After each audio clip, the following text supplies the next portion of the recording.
فوجدا عبدا من عبادنا آتيناه رحمة من عندنا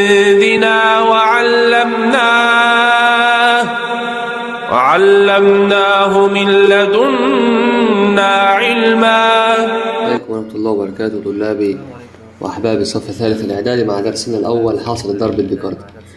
الدرس يا شباب سهل وبسيط طبعا، بما إنك أخدته من زمان فأنت وكأنك لسه بتاخده، فبالله عليك ركز معايا كويس ويلا بينا نبدأ. حاصل الضرب الديكارتي ده هتشوفه تاني بإذن الله تعالى لما تكبر في تانية ثانوي بحاجة اسمها التباديل والتوافيق. بمعنى لما يكون معك مجموعة وليكن اسمها س فيها فرد واحد، والمجموعة صاد فيها فردين وليكن 5 و6، وبقول لك شوف احتمالية إن السين تتعامل مع الصاد، فمعناها س ضرب الصاد. فأنت هتقول لي يعني ممكن الواحد يتعامل مع 5 وممكن الواحد يتعامل مع 6 وخلصت. وده حاصل الضرب الديكارتي بكل بساطة. ركز يا شباب، لو سألك عن حاصل الضرب نون في س يعني عدد عناصر السين فهي 1، أما نون صاد فهي 2. نون صاد 2 يعني 2 في 2 بكم؟ برافو ب4.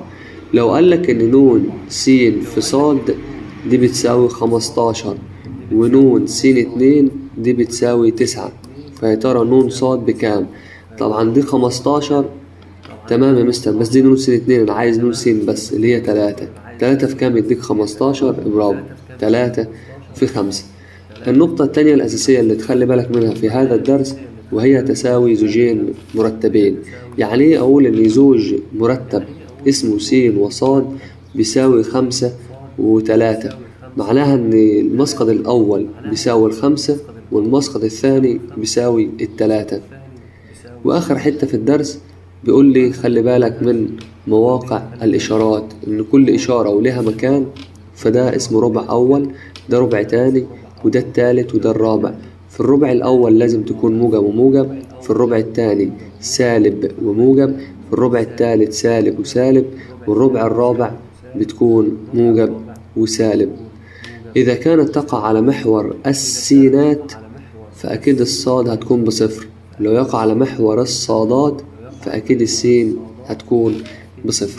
بكده انتهى شرح الدرس الأولاني. يلا بينا نشوف بعض التمارين.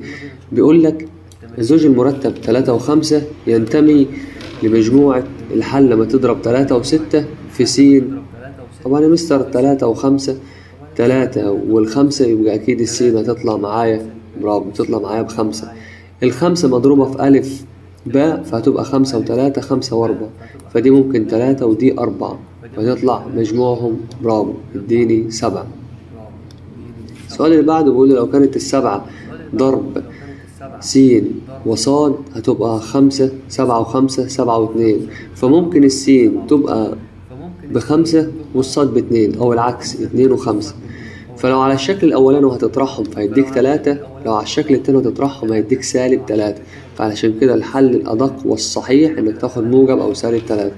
اللي بعدها دي كنا لسه حلين حاجة شبهها، عدد عناصر س ضرب الصاد ب6 والصاد ب2 تبقى السين بس بكم؟ برافو ب3. هو عايز منك بقى السين 2 فتختار 9. اللي بعدها إذا كانت السين بتساوي 1 عايز سين 2، السين ضرب نفسها فهتبقى عبارة عن المجموعة اللي هي فيها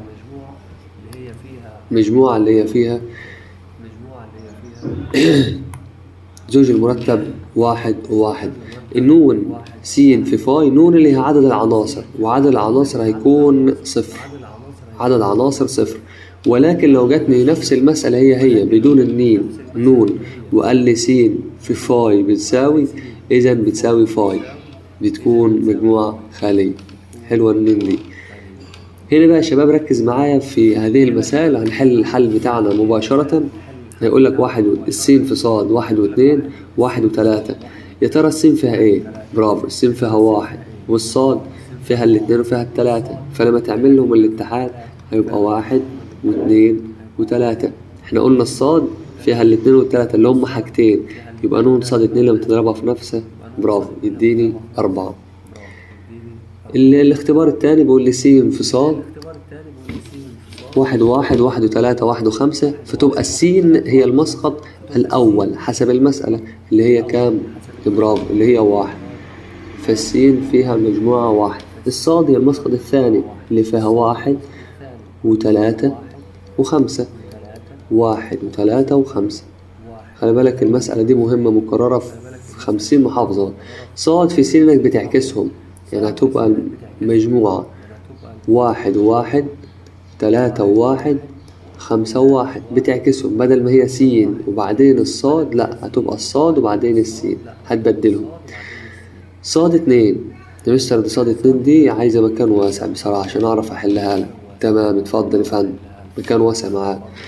الصاد اتنين، أنا عارف يا مستر إن الصاد بس عبارة عن الواحد والتلاتة والخمسة، فصاد اتنين معناها هضربها برضو واحد وتلاتة وخمسة.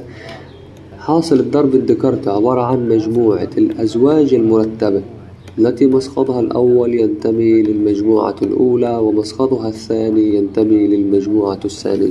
ليه يا مستر عملت 9 حاجات؟ عشان هما دي عبارة عن 3 في 3. الأولى مسقطها الأولاني واحد، واحد وواحد، واحد وتلاتة، واحد وخمسة. بعدين هتمسك التلاتة، تلاتة وواحد، تلاتة وتلاتة، تلاتة وخمسة، وآخرنا تمسك الخمسة، تبقى خمسة وواحد، خمسة وتلاتة، خمسة وخمسة. آخر حاجة معانا نون صاد. يا ترى كم عناصر في الصاد؟ اللي هم 3. هنمسك بقى المسألة الأخيرة. التدريب ده مهم عشان ده فيه بعض التطبيقات على بعض الحاجات اللي درستها أنت طبعا في تانية إعدادي، وهي العمليات على المجموعات.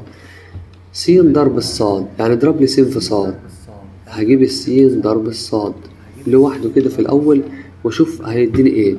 ده مستر عبارة عن حاجتين في حاجتين، فهيديني مجموعة. برافو الناس اللي بتشارك، فيها 4 أزواج مرتبة. المسقط الأول اللي هو الاتنين، يبقى 2 و3، 2 وكم و5، 3 و3، 3 و5. هجيب كمان يا مستر الصاد في العين عشان هو بيقول لي هاتها بالمرة. تمام، صاد اللي هي 3 و5 اضربها في العين اللي هي 7 و5، برضو 4 أزواج مرتبة، فهتبقى يا مستر 3 و7، 3 و5، 5 و7، 5 و5. هو بقى عايز مني مؤخرا سين ضرب الصاد تقاطع صاد ضرب العين. ايه التقاطع؟ يعني المشترك. ايه اللي مشترك هنا؟ اللي مسقطه الأول نفسه الأول والثاني نفسه هو الثاني. فهدور 2 و3 هنا مش موجودة، فخلاص 2 و5 تحت مش موجودة، خلاص 3 و3 هدور عليها تحت مش موجودة، خلاص مش هلاقي غير 3 و5، 3 و5 هي دي بس الموجود. يبقى الحاجة بس المشتركة في حاصل الضرب الديكارتي ده اللي هي 3 و5. وبكده نكون أنهينا شرح الدرس الأولاني. أتمنى دايما أشوفكم على كل خير بإذن الله، أكون فدتكم ولو بجزء بسيط. السلام عليكم ورحمة الله وبركاته.